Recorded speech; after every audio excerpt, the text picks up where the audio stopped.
ठीक है, last class एक क्वेश्चन दिए थे, हो गया है? फिर नहीं आया था आंसर। आना चाहिए।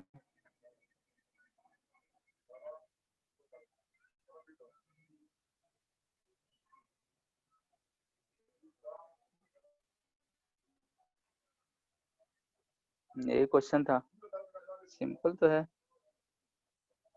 देखो, जैसे बोल रखा है कि क्या हो रहा है,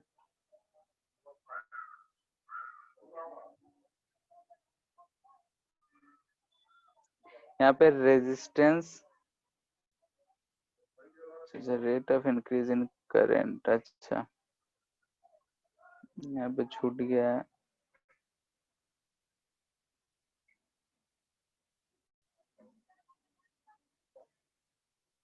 ठीक है, रेजिस्टेंस के थ्रू करंट इंक्रीज दे रखा है।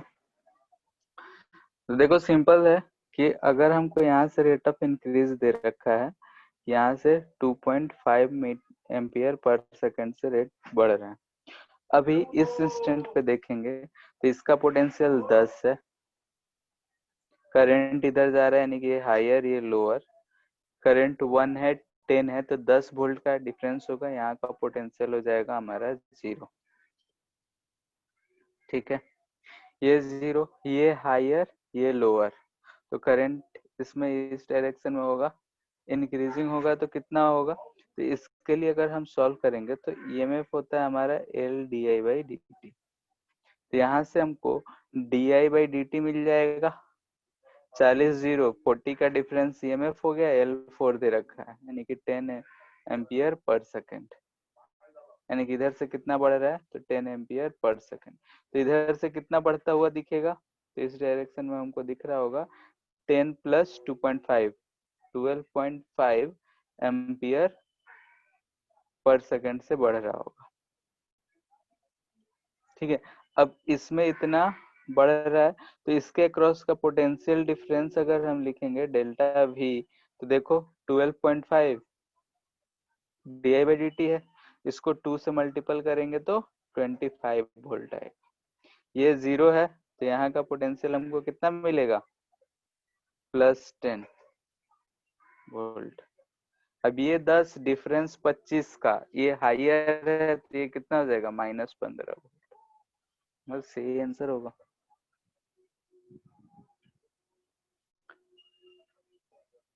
क्लियर है, ऐसे इसको देखना था।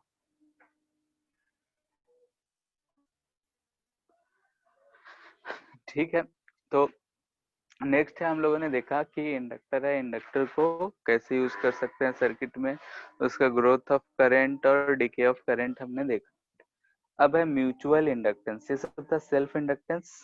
नेक्स्ट है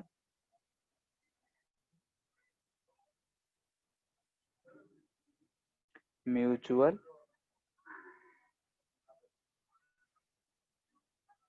इंडक्टेंस। ठीक है, म्यूचुअल जैसे कि सेल्फ था खुद की वजह से, तो म्यूचुअल भी वैसा ही कुछ होगा। ठीक है, तो जैसे कि अगर हम मान लेते हैं कि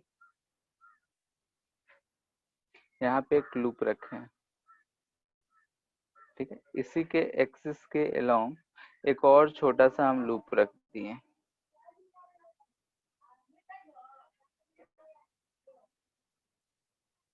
ठीक है, ऐसा अगर हम बोले कि इसमें ऐसे करंट बह रहा है आई और ये इंक्रीजिंग है, ठीक है, ये एक्सिस पे है, छोटा ही मान रहे हैं, तो ऐसा अगर इंक्रीजिंग है तो देखेंगे कि इसके थ्रू जो हम मैग्नेटिक फील्ड बनाएंगे तो ऐसा कुछ मैग्नेटिक फील्ड आएगा हमारा इस करंट की वजह से। ठीक है, इधर की तरफ निकल रहा होगा, इसके थ्रू भी ऐसा कुछ मैग्नेटिक फील्ड, इसके थ्रू यानी कि फर्स्ट इसमें करंट हमने चेंज करा और यहाँ पे दिख रहा है कि मैग्नेटिक फील्ड जो है चेंज हो रहा है। ये चीज हम लोग पहले भी करते आए हैं, पहले भी क्वेश्चन सॉल्व करे हैं, तो यहाँ से हमको दिख रहा है कि यहाँ पे हमको दिख रहा है कि मैग्नेटिक फील्ड जो होगा ये भी चेंज कर रहा है, करंट चेंज कर रहा है तो मैग्नेटिक फील्ड भी चेंज कर रहा है, मैग्नेटिक फील्ड चेंज कर रहा है तो फाई चेंज करेगा। फाई चेंज करेगा यानी कि ईएमएफ कुछ आएगा D phi by D T, यानी कि एक लूप में करंट वेरी करने से दूसरे लूप में हमको करंट मिल रहा है, ईएमएफ मिल रहा है, उस चीज को बोलते हैं म्यूचुअल। जैसे इसमें से करंट हमने ऐसा क्वेश्चन करा था कि एक लूप है, इसमें अगर करंट इंक्रीजिंग होगा तो इसके थ्रू मैग्नेटिक फील्ड इधर क्रॉस होगा, इधर डॉट होगा और ये मैग्नेटिक फील्ड जो होगा इंक्रीजिंग होगा। इस कंडक्टर में हमने करंट चेंज करा, इसके थ्रू इस लूप में हमको ईएमएफ कुछ मिलेगा, इस तरह का कुछ करंट आई इंड्यूस्ड मिलेगा। तो ये सब चीजें हम लोग जो देख रहे हैं इस चीज को बोलते हैं म्यूचुअल इंडक्टेंस।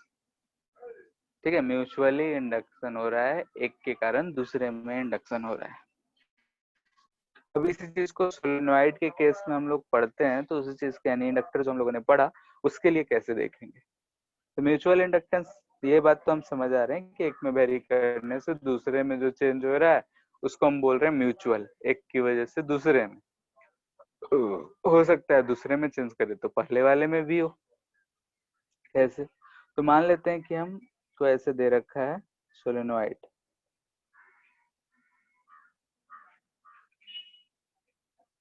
सर तो दूसरे में भी करंट इंड्यूस होगा?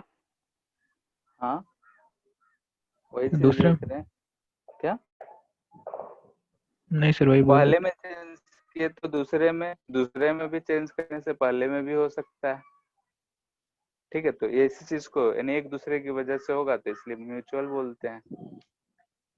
ठीक है, अब मान लेते हैं इसमें कुछ करंट आया तो उसकी वजह से मैग्नेटिक फील्ड इसमें भी फर्स्ट वाले में भी चेंज होगा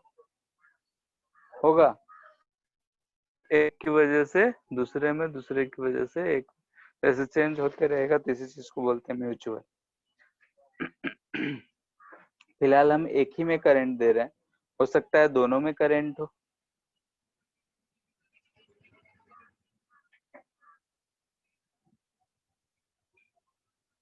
ठीक है, ऐसा मान लेते हैं कि दो लूप रखा हुआ है, ये लूप 1 है, ये लूप 2 है।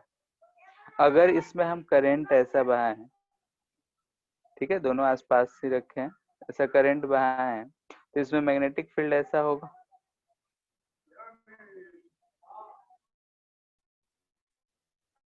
ठीक है, ऐसा मैग्नेटिक फील्ड बह रहा हो, ये लूप नजदीक में ही रखा हुआ है तो इससे भी ठीक है। तो इसके थ्रू अगर ये करंट हम बोले कि आई जो है वेरी कर रहा होगा तो ये मैग्नेटिक फील्ड जो होगा ये भी वेरी करेगा, और इसके मैग्नेटिक फील्ड वेरी करने से इस लूप में कुछ इंडक्शन होगा। ठीक है, इंडक्शन होगा, वो ऐसा इंडक्शन होगा किसको अपोज करेगा। ये वाला केस हम लोग पहले भी देखे थे। तो ये अगर यहाँ पे हमको नॉर्थ दिख रहा है तो ये भी नॉर्थ की तरह बिहेव करेगा, और इसमें जो करंट बहेगा वो ऐसा कुछ बहेगा। ठीक है, यानी कि इसको अपोज करेगा। अब अगर हम इसमें चेंज करें तो इसमें हुआ, सेकंड वाले में चेंज करेंगे तो फर्स्ट वाले में भी होगा।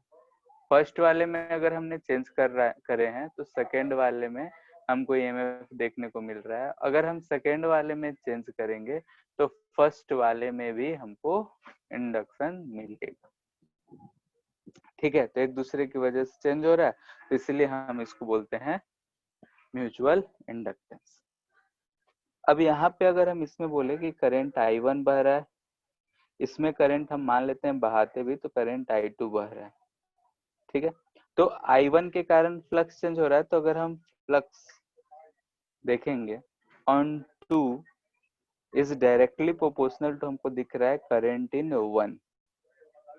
ध्यान से यार देखो, तो हियर अगर हम देख रहे हैं तो हमको क्या दिख रहा है, flux on 2 is directly proportional to current in 1। 1 में जो करंट है वो, तो इस चीज को हम लोग 2-1 बोल देते हैं, ये फ्लक्स ऑन 2 ड्यू टू 1, तो ये चीज आएगा डायरेक्टली प्रोपोर्शनल टू 5-1। यहाँ लिखने का ये मतलब क्या हुआ, फ्लक्स इन लूप 2, या इंडक्टर हम लोग देख रहे हैं तो इंडक्टर बोल सकते हैं, ड्यू टू 1, यानी कि 1 में फ्लक्स का चेंज इसके कारण प्रोपोर्शनल है, तो यहाँ पे हम लोग म्यूचुअल इंडक्टेंस ले आते हैं। M21 I1। ठीक है। सिमिलरली अगर हम देखते हैं 512 लिखते हैं तो ये प्रोपोर्शनल टू होगा करंट इन 2। ठीक है, ये बात ध्यान देना है। यहाँ 2 का 1 पे लिए रख रहे हैं तो 1, यहाँ 1 2 है तो यहाँ पे सेकंड में जितना करंट है वो, यहाँ से 512 जो आता है,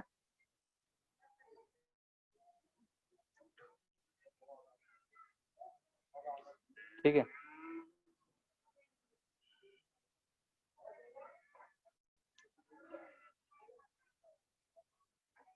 ठीक है, चूंकि हम किसी भी इसके बाहर का जो मैग्नेटिक फील्ड है सोलेनोइड का वो हम लोगों ने फाइंड नहीं कर रखा है, इसलिए हम यहाँ पर उस पर ज्यादा चर्चा नहीं करेंगे।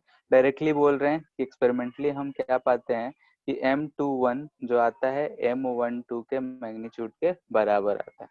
इस चीज को हम M लिख दे रहे हैं और ये बोल रहे हैं कोएफिशिएंट ऑफ म्यूचुअल इंडक्शन। ठीक है, यानी कि अगर हमको 2 इंडक्टर दे रखा होगा, एक इंडक्टर ये है, एक इंडक्टर यहाँ पे दूसरा दे रखा है, ठीक है, तो इन दोनों के लिए जो हमारा अगर आसपास में रखा हुआ है तो इसका म्यूचुअल इंडक्टेंस सेम आएगा। ठीक है, यानी कि M अगर लिख रहे हैं तो इन दोनों के लिए ही होगा। लेकिन दोनों के लिए अगर हम सेल्फ इंडक्टेंस का बात करें तो इसका L1 और इसका L2 आएगा। म्यूचुअल इंडक्टेंस दोनों के लिए बराबर आएगा, यानी कि 2 का 1 के कारण, 1 का 2 के कारण दोनों बराबर आता है। लेकिन सेल्फ इंडक्टेंस देखे किसके कंस्ट्रक्शन पे डिपेंड करता है, तो उसके कंस्ट्रक्शन के हिसाब से हम लोग म्यू नॉट N²A/L यूज करते हैं। ठीक है, अब यहाँ पे अगर हम EMF का बात करें तो EMF अगर लिखेंगे तो EMF जिसमें लिखना हो उसके लिए होगा। तो EMF के लिए अगर हम बोले कि E1 लिखें तो E1 लिखेंगे म्यूचुअल इंडक्टेंस के कारण, तो ध्यान से देखो तो -M dI2/dt, यानी कि फर्स्ट में आ रहा है सेकंड में करंट चेंज होने के लिए, और सेकंड में क्या आएगा -M तो दोनों के लिए सेम है dI1/dt, यानी कि यहाँ पे ध्यान देना है करंट किसका ले रहे हैं, म्यूचुअल है तो एक का सेकंड की वजह से, सेकंड का फर्स्ट की वजह से। ठीक है, तो E1 आया -M dI2/dt और उसमें -M dI1/dt, दोनों के लिए म्यूचुअल इंडक्टेंस सेम रहता है, एक्सपेरिमेंटली प्रूव्ड है। हम लोग बाहर यानी कि जो सोलेनोइड है उसके बाहर कितना मैग्नेटिक फील्ड होता है वो हम लोगों ने कैलकुलेट नहीं करा है, तो इसलिए हम यहाँ पे उसका कैलकुलेशन नहीं कर रहे हैं, ना ही हमसे पूछेगा, डायरेक्ट वैल्यू दिया रहेगा। ठीक है, तो ये चीज है कि हमारा EMF। अगर हम फ्लक्स, टोटल फ्लक्स का बात कर रहे हैं, total flux linked for 2 inductors,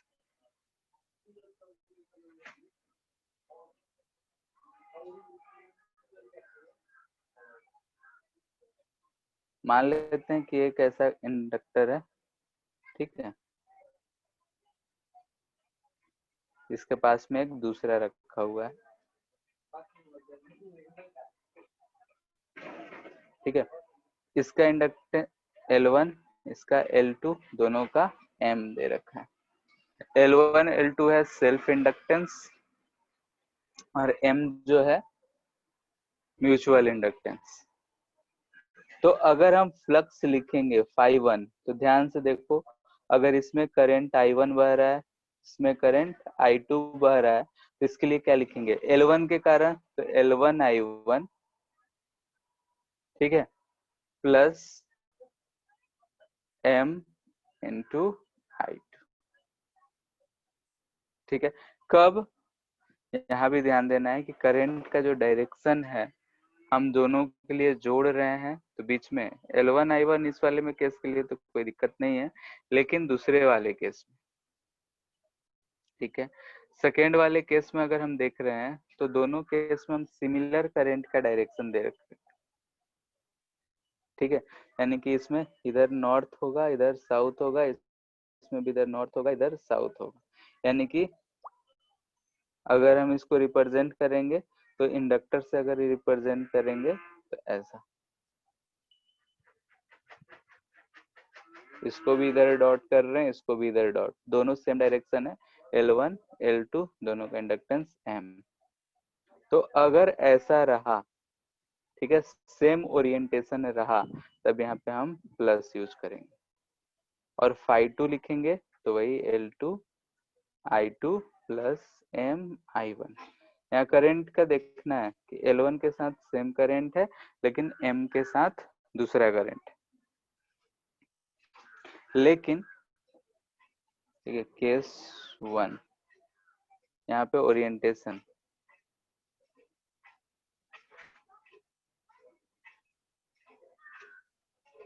अगर यही उल्टा रख दें ऐसा, इसको इधर रख दें, इसको इधर कर दें, यानी कि ये भी नॉर्थ ये भी नॉर्थ, दोनों घटाएगा एक दूसरे का, डायरेक्शन सेम होगा फील्ड का। तो इस केस में अगर हम phi1 लिखेंगे, ये L1 L2 M, इसमें I1 करंट है, इसमें I2 करंट है, चेंज कर रहा होगा, इसके लिए लिखेंगे L1 I1 minus MI2। phi2 लिखेंगे तो L2 I2 माइनस MI1। ठीक है, सर इसमें इस चीज नॉर्थ का का डायरेक्शन कैसे पता किए? बोले तो थे कि यहाँ डॉट जो दिया रहेगा वो नॉर्थ को रिप्रेजेंट करता है, एक्टिव इंडक्टर का जो रिप्रेजेंटेशन था, भूल गए? याद आ गया सर, अभी याद। ठीक है, जो डॉट है वो खुद ही रिप्रेजेंट कर रहा है कि नॉर्थ है, उधर से मैग्नेटिक फील्ड बाहर की तरफ निकल रहा होगा।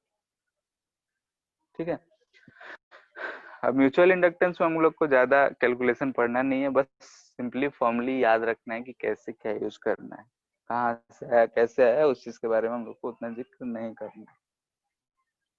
तो ये चीज ठीक है, तो अब इसी के बेसिस पे हम लोग इसका कॉम्बिनेशन देख लेते हैं।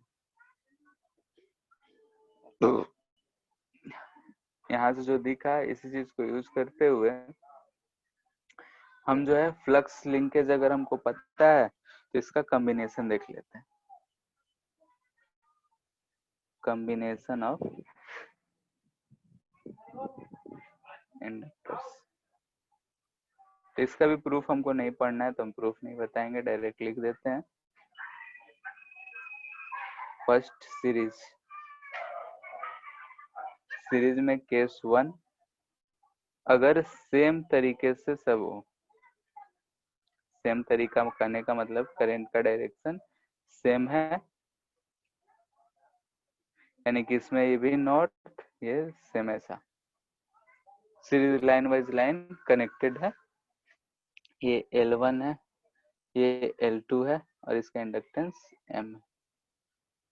ठीक है, म्यूचुअल इंडक्टेंस M है और L1 L2 है, तो इसके लिए अगर हम फाइंड करेंगे टोटल इंडक्टेंस, ठीक है, M के टर्म में भी रहेगा टोटल इंडक्टेंस, अगर इसका हम फाइंड करेंगे तो क्या लिखेंगे, तो टोटल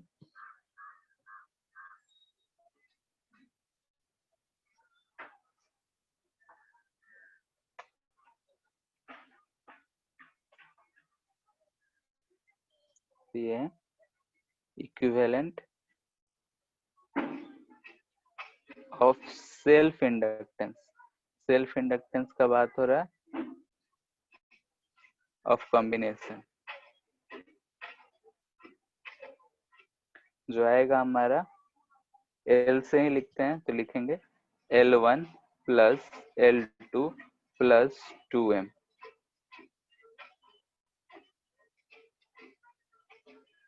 ठीक है, अगर ऐसा कनेक्शन रहा तो L1 प्लस L2 दोनों आपस में ऐड हो जाएगा, और प्लस 2M यानी दोनों का म्यूचुअल इंडक्टेंस जो होगा वो भी इनको सपोर्ट करता हुआ नजर आएगा, इसलिए हम उसको प्लस कर देते हैं।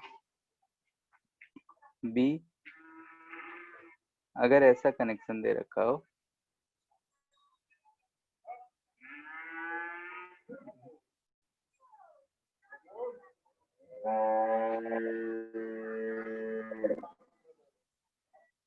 ठीक है, ऐसा सेम चीज है।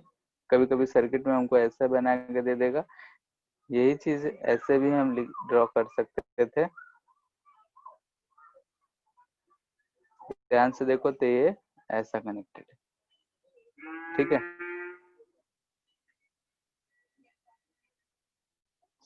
तो इस केस में अगर L लिखेंगे तो लिखेंगे L1 plus L2 minus 2M।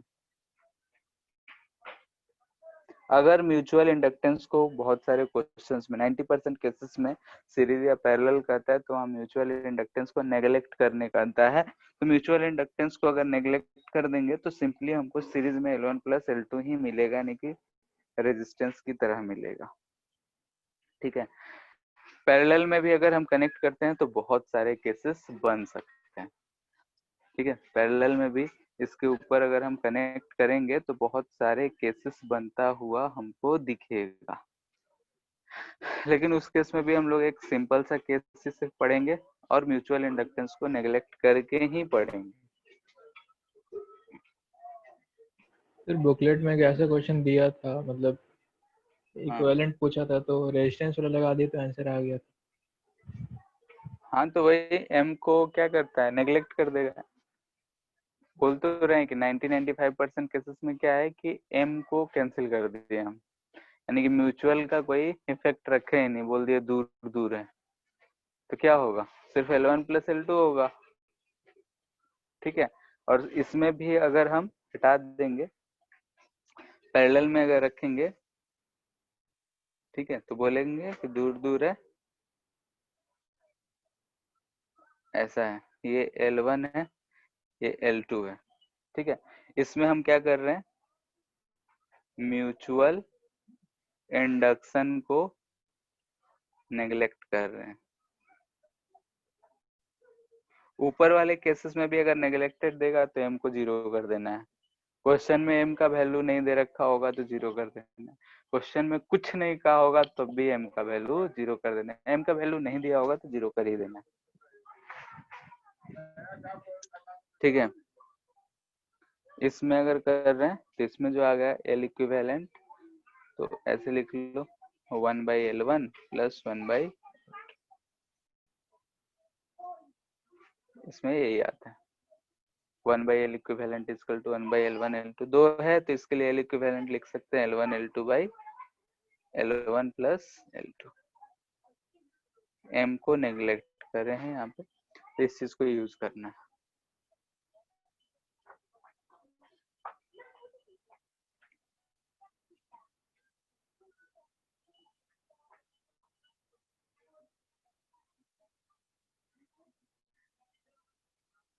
ठीक है, कभी कभी हमको relation between, direct question theory में डायरेक्ट क्वेश्चन पूछता है relation between M and L।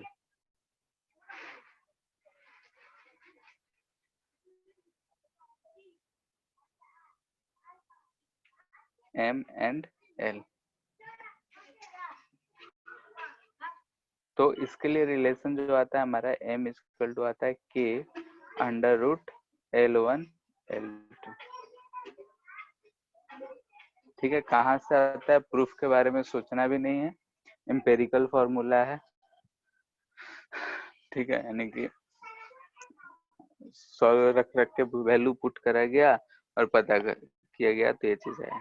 के को यहाँ पे हम लोग कांस्टेंट बोलते हैं और बोलते हैं कपलिंग फैक्टर है। के जो है यहाँ पे कपलिंग फैक्टर है।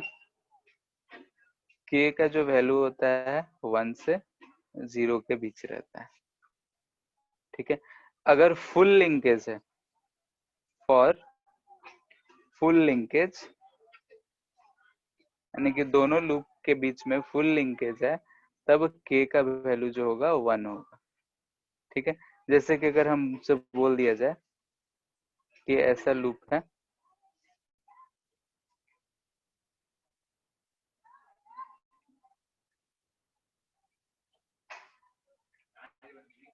ठीक है, ऐसा एक लूप है, इसके ऊपर एक दूसरा लूप है ऐसा।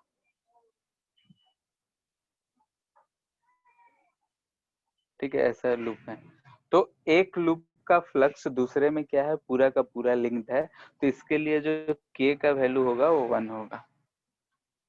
ठीक है, यानी कि फर्स्ट का जो फ्लक्स दिख रहा है कि फर्स्ट जो है सेकंड से पूरा लिंक है, सेकंड वाला फर्स्ट से पूरा लिंक है, तो इसका जो k का वैल्यू होगा 1 होगा। नो लिंकेज, कोई लिंक नहीं होगा, कुछ भी नहीं होगा दोनों के बीच में, तो k का वैल्यू इस केस में होगा 0। ठीक है, बोलेगा कि एक इंडक्टर यहाँ है, दूसरा लॉन्ग डिस्टेंस बहुत दूर रखे हैं, दूसरा यहाँ पे है, तो इसका मैग्नेटिक फील्ड से इसका कोई रिलेशन नहीं है, तो k का वैल्यू 0 हो जाएगा, यानी कि m 0 हो जाएगा। ठीक है, या फिर इसी केस में ऐसा दे दे कि एक इंडक्टर को हम ऐसे रखे हों, दूसरे इंडक्टर को हम ऐसे रख दिए 90 डिग्री पे, तो एक का फ्लक्स हम जानते हैं कि सोलेनॉइड है तो उसके बीच में ही होता है, एक का फ्लक्स दूसरे से कोई मतलब नहीं है, तो इस केस में भी k का वैल्यू 0 लेंगे, यानी कि m जो हो जाएगा हमारा 0 हो जाएगा।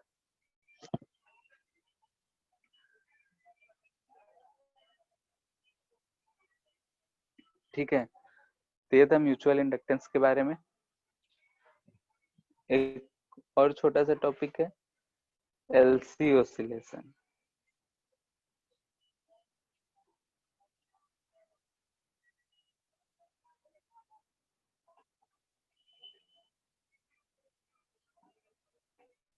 ठीक है, एलसी ऑसिलेशन, ऑसिलेशन इसलिए कहते हैं क्योंकि एनर्जी इसमें जो होता है, एल बोले तो इंडक्टर, एसी बोले तो कैपेसिटर, इंडक्टर से कैपेसिटर में घूमता रहता है।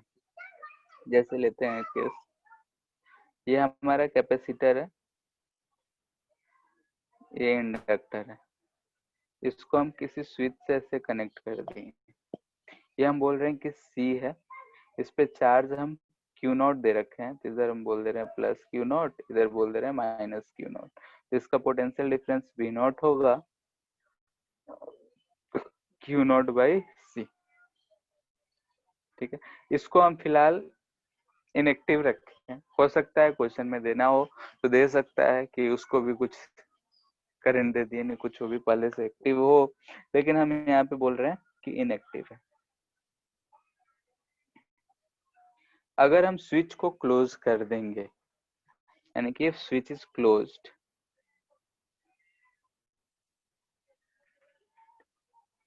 स्विच इज क्लोज्ड, स्विच को अगर हम क्लोज कर देंगे तो क्या होगा, देखते हैं।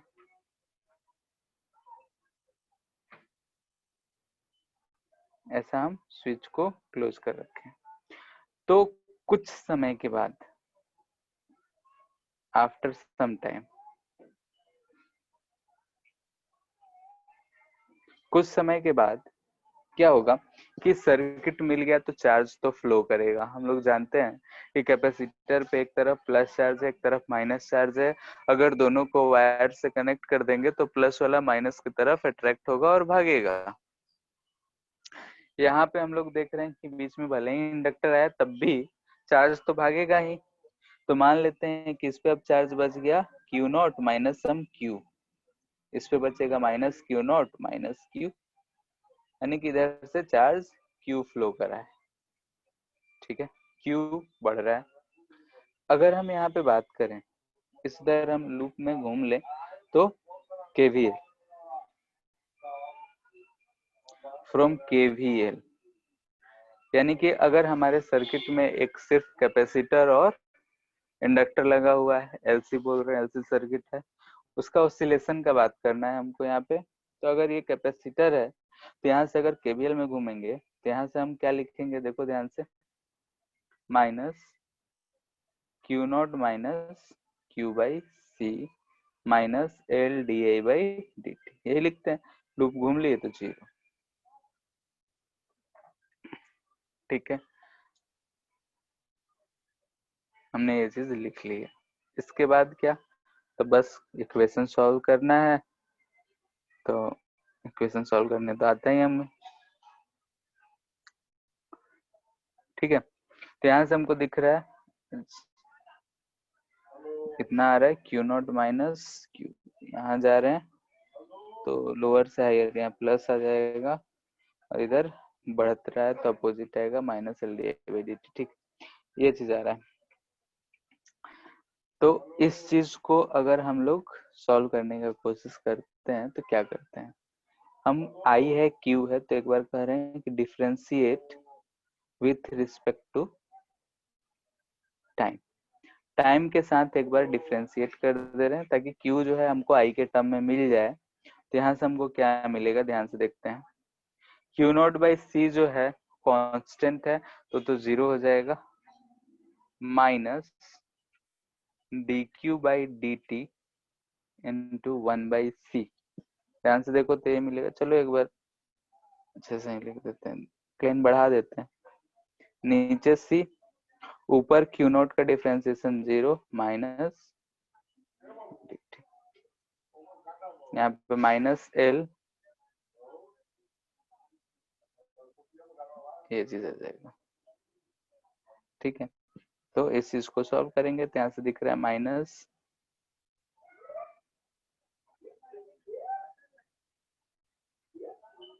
इक्वल टू नहीं,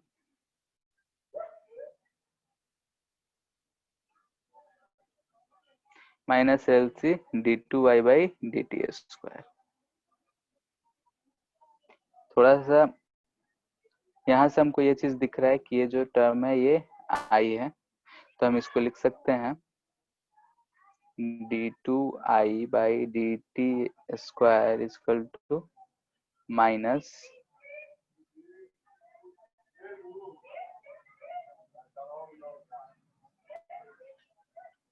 ठीक है, ये चीज हम लिख सकते हैं।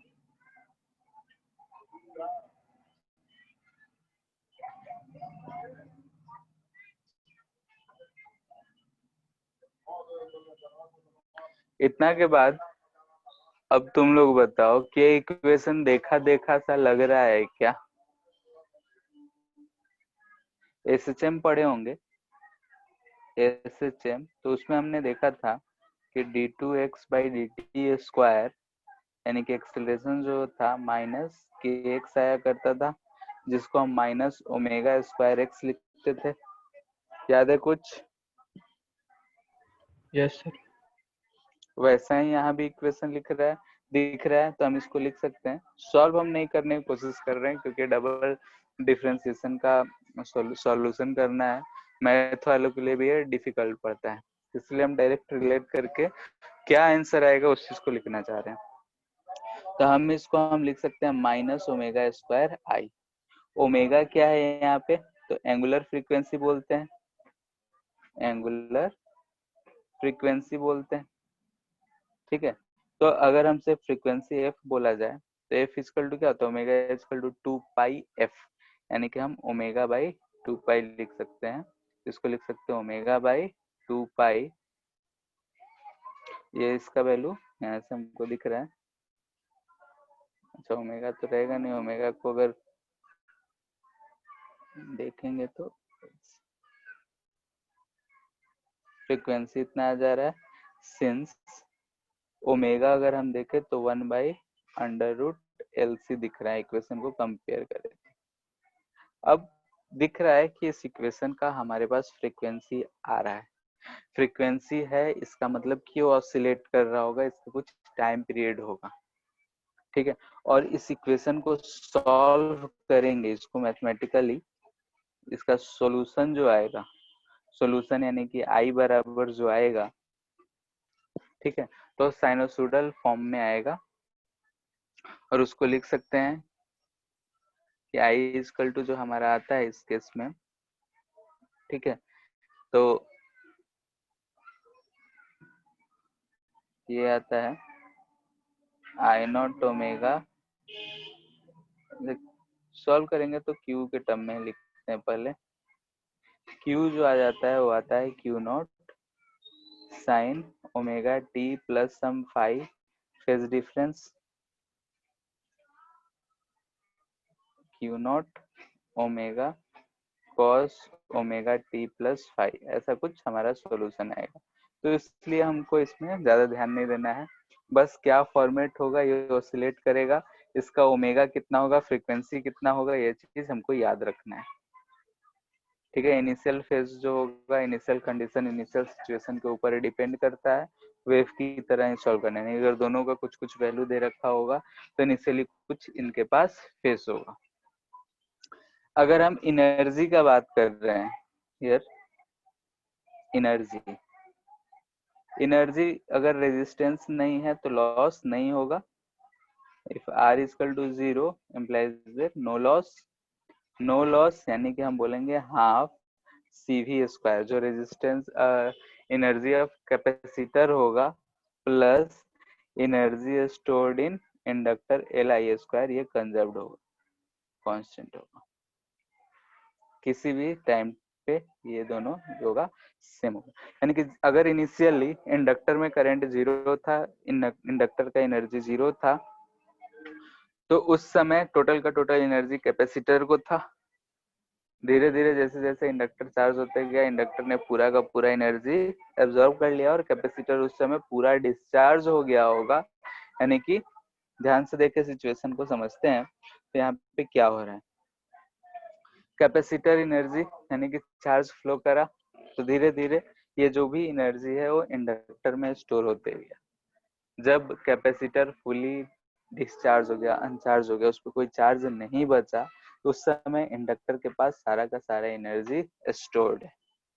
अब इंडक्टर क्या करेगा, इंडक्टर तो एक्टिव हो गया, अब इंडक्टर एक्टिव हो गया तो इंडक्टर अब एनर्जी जो है यानी कि करंट जो है उसमें से बहना शुरू होगा, बहेगा, तो फिर से कैपेसिटर चार्ज होगा, फिर वैसे धीरे धीरे चार्ज होते होते कैपेसिटर पूरा चार्ज हो जाएगा, और जब पूरा चार्ज हो जाएगा तो फिर से ये उल्टा काम शुरू कर देगा।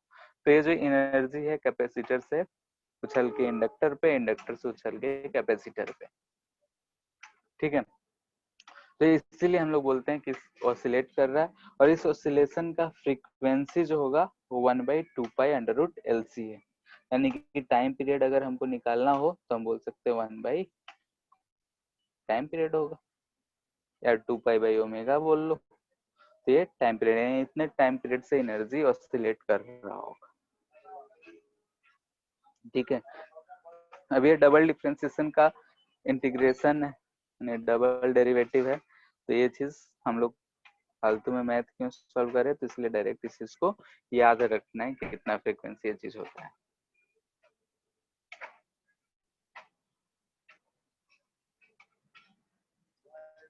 ठीक है, तो एक क्वेश्चन कर लेते हैं इसके ऊपर ताकि कंसेप्ट थोड़ा क्लियर हो जाए।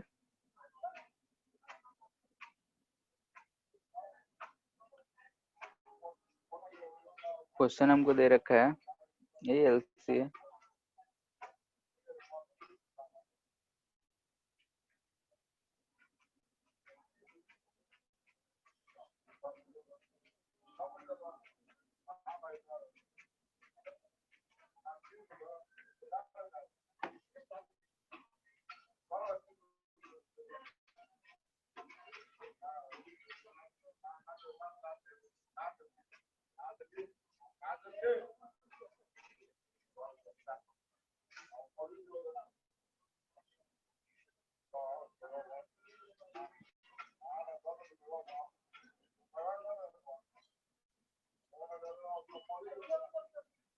ये चीज दे रखा है, बोल रहा है कैट t equal to 0 switch is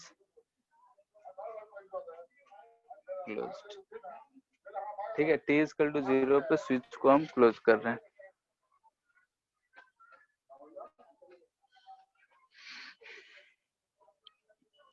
तो determine the equation of instantaneous charge on the capacitor.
Solve करो।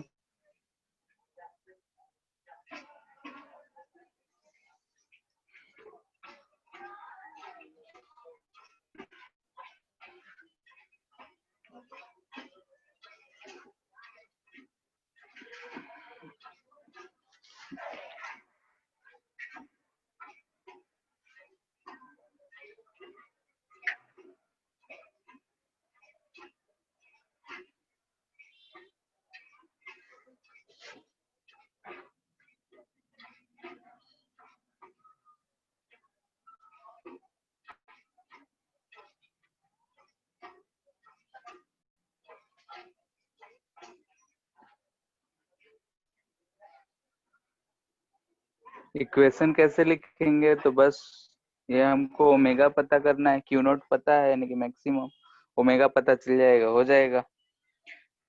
ठीक है, तो सॉल्यूशन ओमेगा पता करेंगे तो ओमेगा इक्वल टू होगा 1/√LC, यानी कि 1/√,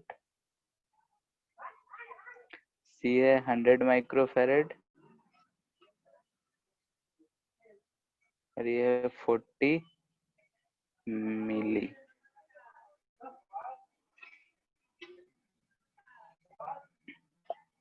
कितना आ जाएगा? 9 3 कट गया।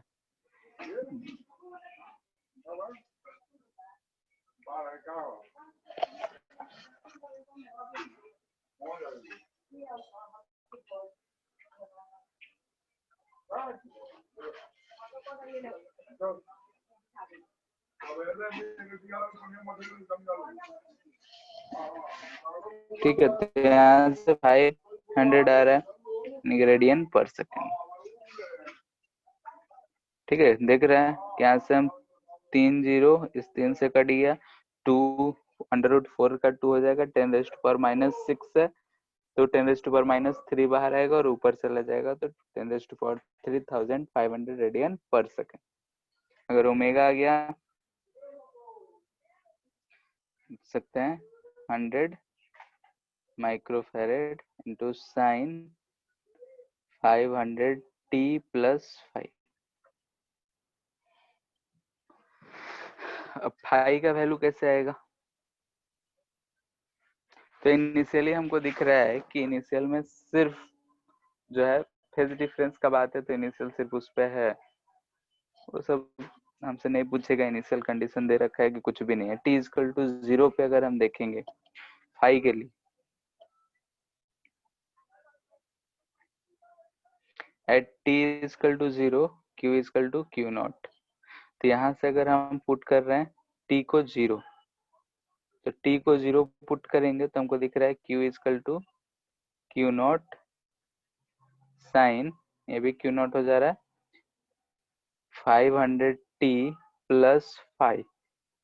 t तो 0 हो गया तो ये टर्म हो गया 0, यानी कि sin phi = 1, यानी कि यहाँ से हमको 5 क्या मिल जा रहा है? तो π/2। ठीक है, तो जो हमारा q का फंक्शन हो जाएगा q0 sin 500t + 90 डिग्री लिखो π/2। करंट लिखना होगा तो I = इसको डिफ्रेंशिएट कर लेंगे तो हो जाएगा q0 ओमेगा cos इधर का तो 500t + π/2। ठीक है, यानी कि यहाँ I के लिए हम क्या किए तो dq/dt कर लिए। यहाँ Q इंटू ओमेगा दोनों वैल्यू पता है, मल्टीपल करके लिख लेंगे।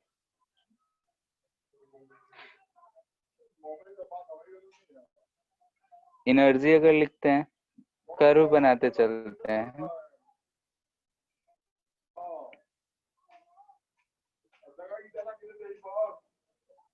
इधर टाइम, इधर चार्ज।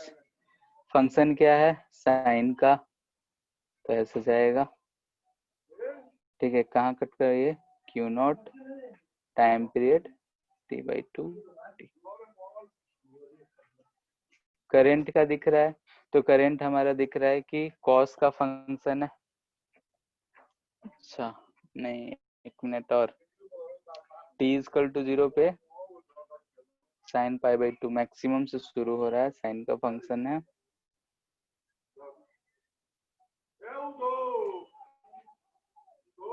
ऐसा होगा।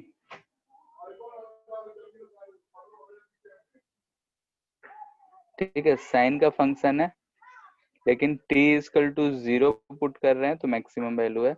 ये cos का फंक्शन है, लेकिन t इक्वल टू 0 पुट कर रहे हैं तो cos π/2 आएगा 0। ठीक है, और जैसे जैसे टाइम बढ़ रहा है तो π/2 प्लस समथिंग है, तो ये निगेटिव से शुरू हो रहा हो।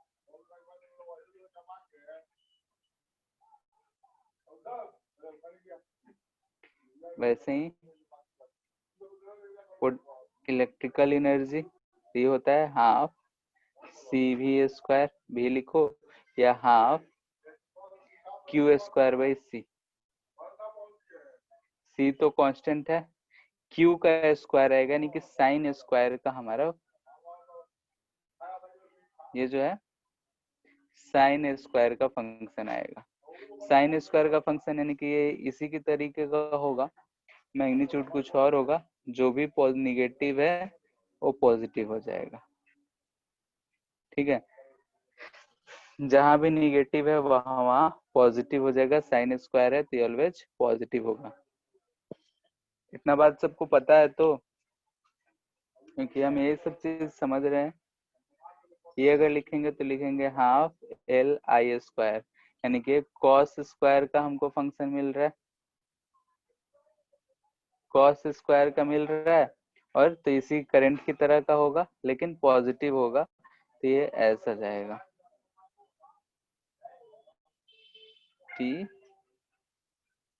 QB फिर I²। ठीक है, Q² वर्सेस T हो या I² वर्सेस T हो, कर्व सेम आएगा। सिर्फ क्या डिफरेंस हो जाएगा, तो I² में L/2 मल्टीपल कर देंगे तो ये भी हो जाएगा, और Q² में 1/2C अगर मल्टीपल कर दे रहे हैं तो हो जाएगा। तो इक्वेशन देख के कर्व बनाने आना चाहिए। तो हमको मेन है कि ऐसा लिखने आना चाहिए, अगर लिख लिए तो बाकी सारा काम आसान होता है। ठीक है, मोस्टली इसमें इम्पोर्टेंट है कि फ्रीक्वेंसी कितना होता है, ये सब चीज याद रखना, नहीं फॉर्मूला याद रखना, क्योंकि हमसे इतना मैथ्स नहीं करवाएगा। ठीक है, मैथ करवाना होता है तो इंजीनियरिंग वाले में करवाता है।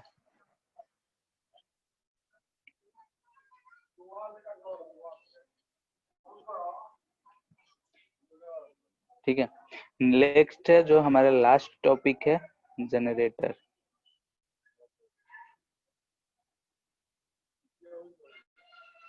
ठीक है, जनरेटर जो होता है वो हम लोग करंट प्रोड्यूस करने के लिए यूज करते हैं, ऐसा कुछ होता है। 10th क्लास में जो पढ़े थे वही चीज है, और कुछ नहीं, सिंपल ही सर्किट बना रहे हैं।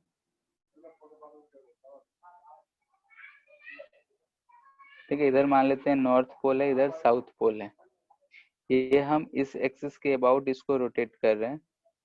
बाकी कंस्ट्रक्शन के लिए 10th का बुक देख सकते हो कि स्लिप रिंग्स और स्प्लिट रिंग्स हम लोग यूज करते हैं for AC and DC conversion. अब यहाँ हम अगर इसको ओमेगा से रोटेट कर रहे हैं, इसका एरिया जो होगा, एरिया वेक्टर ऐसा परपेंडिकुलर होगा। ठीक है, अगर हम ओमेगा थोड़ा सा रोटेट करेंगे तो थीटा जो रोटेशन होगा ये ओमेगा T आएगा। याद करो, एक क्वेश्चन हम लोग ऐसा कर रहे थे, इस तरीके का एक लूप था, इसको हम यहाँ से ऐसे रोटेट कर रहे थे, तो कुछ देर के बाद ये लूप जो है ऐसा हो गया था।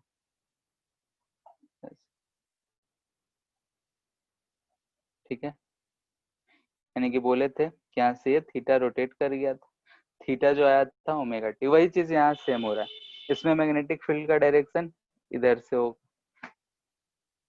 ये मैग्नेटिक फील्ड का डायरेक्शन है, ये ऐसा रोटेट हो रहा है, तो ये वाला पार्ट ऊपर की तरफ ऐसा जा रहा होगा, यानी कि इसका मोशन फोर्स इधर की तरफ है, मैग्नेटिक फील्ड इधर की तरफ है। तो इसमें करंट का डायरेक्शन कैसे इंड्यूस्ड होगा वो तुम लोग बताओ। अभी फ्लक्स 0 है, जैसे जैसे अगर हम डायरेक्शन तुम लोग फाइंड कर लेना, ठीक है, हम डायरेक्ट लिख रहे हैं, तो इसका जो हम बोल रहे हैं फ्लक्स लिखेंगे किसी भी टाइम टी पे, तो लिखेंगे A B cos of theta. Cos of theta कितना आएगा, तो ओमेगा टी, तो A B cos of omega T. ठीक है, अगर ओमेगा से रोटेट कर रहा है तो ये ईएमएफ कितना जनरेट करेगा, तो D five by D T. D five by D T करेंगे तो एरिया मैग्नीट्यूड फिक्स्ड है, अगर मैग्नेट यूज करें तो बी फिक्स है। कॉस का अगर हम डिफ्रेंशिएट करेंगे तो ये ओमेगा आ जाएगा बाहर, यहाँ पे आ जाएगा माइनस साइन, माइनस साइन तो हमको मैग्नीट्यूड दे रहा है, तो अगर इसका हम मॉड लगा देते हैं तो ईएमएफ हमको मिल रहा है A B omega sine omega T, sinusoidal function है, इस चीज को ई नॉट बोल देंगे तो ये आ जाएगा ई नॉट साइन ओमेगा टी। इसका कर्व अगर देखा जाए तो ऐसा आ रहा है, यानी कि हर टाइम में इधर ई है, टी बाई टू टी, एक रोटेशन में ये 2 बार डायरेक्शन चेंज कर रहा है, यानी कि ये प्लस ये माइनस। वैसे ही अगर हम करंट का बात करें आई, तो I equal to E by R होता है, यानी कि ई नॉट बाई आर लिख सकते हैं, और ई नॉट बाई आर को हम लिख लेते हैं आई नॉट। इसका भी फंक्शन ऐसा ही है। ठीक है, तो इस चीज को हम लोग बोलते हैं एसी सोर्स, करंट जो हो गया एसीएम, एसी हो गया। ठीक है, अब एसी का कंस्ट्रक्शन कैसा होता है, क्या होता है, उस चीज को तुम लोग एक बार पढ़ लेना। ठीक है, बोलोगे तो 10th क्लास का जो स्क्रीनशॉट लेके भेज देंगे, देखना होगा तो देख सकते हो, क्योंकि मैंने कंस्ट्रक्शन में वही चीज होता है, 10th क्लास में पढ़ना था। यहाँ पे अगर मैथमेटिकली देख रहे हैं तो ये चीज हो रहा है कि अगर इसमें ये रोटेट हो जाएगा तो करंट का डायरेक्शन जो है इक्वेशन से देख रहे हैं तो हर आधे रोटेशन के बाद चेंज हो रहा है। वही चीज हम लोगों ने 10th में डायरेक्शन फाइंड कर करके देखा था कि हर आधे रोटेशन में बाहर वाले लूप में करंट का डायरेक्शन चेंज हो रहा है। ठीक है, तो एक बार अगर छोटा भाई बहन कोई भी होगा तो 10th वाला एक बार पढ़ लेना है। ठीक है, मैथमेटिकली ये चीज होता है, ये इक्वेशंस आता है। यहाँ से हमको दिख रहा है कि साइनोसॉइडल फंक्शन दिख रहा है, साइनोसॉइडल है तो ईएमएफ का डायरेक्शन भी दिख रहा है कि आधे में प्लस आधे में माइनस, ये भी साइन का ही फंक्शन है तो आधे में प्लस माइनस ऐसे ही चलेगा। एक टाइम पीरियड में ये 2 बार डायरेक्शन चेंज हो रहा है। ठीक है, तो इसी चीज पे बेस्ड हम लोग नेक्स्ट क्लास से शुरू करेंगे एसी, अल्टरनेटिंग करंट। ठीक है, यानी कि जो करंट है हमारा आया है ये एसी करंट। अब इसी चीज का वेरिएशंस और कैसे सर्किट में यूज करेंगे, इसी सोर्स को हम लोग एसी सोर्स बोलेंगे, और इस सोर्स को कैसे यूज करेंगे इस चीज को हम लोग नेक्स्ट क्लास से देखेंगे। ठीक है, तो होमवर्क ये है कि इस एसी जनरेटर के लिए, जो एसी जनरेटर होता है डीसी जनरेटर होता है, दोनों में थोड़ा सा माइनर सा डिफरेंस है, तो उस चीज को पढ़ लेना है।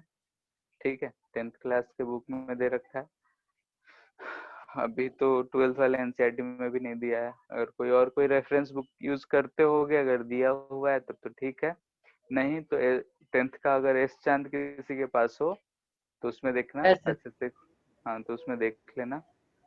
ठीक है, अब बाकी उसको मैथमेटिकली ऐसे रिलेट करके हम देख सकते हैं। ठीक है, तो आज के लिए इतना ही रहने देते हैं, नेक्स्ट क्लास से एसी शुरू करेंगे, ठीक है। अगर किसी को इसमें कोई दिक्कत है तो पूछ लो।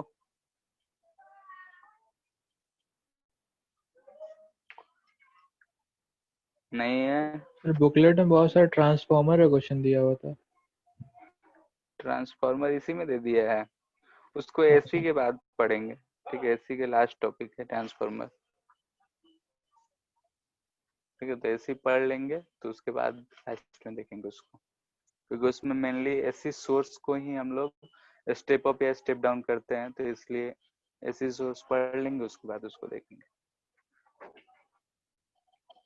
बाकी मॉड्यूल कहाँ तक बन गया? मोस्टली सॉल्व हुआ? हाँ सर किए थे आज। ठीक है, तो पूरा ही कंप्लीट करो। ट्रांसफार्मर आ रहा होगा या एसी वाला कुछ क्वेश्चन मिक्स हो गया होगा तो उसको छोड़ सकते हो फिलहाल के लिए, जैसे आरएमएस करंट, एवरेज करंट, ये सब चीज बोल तो। बाकी इस वीक में एसी भी लगभग 80% खत्म ही हो जाएगा। एसी बहुत छोटा ही चैप्टर है, बस मैथमेटिक्स ही है उसमें। सर आज ठीक क्वेश्चन बना लेते हैं सर, अगले क्लास में क्वेश्चन डिस्कस कर दीजिएगा ना, डाउट होगा सर। ठीक है, तो सब क्वेश्चन करो और उसको जहाँ जहाँ डाउट होगा भेज देना, सब क्लास में हम लोग डिस्कस कर लेंगे, ठीक है। ठीक है सर। ठीक है, ठीक है, फिर एंड कर रहे हैं। ठीक है सर।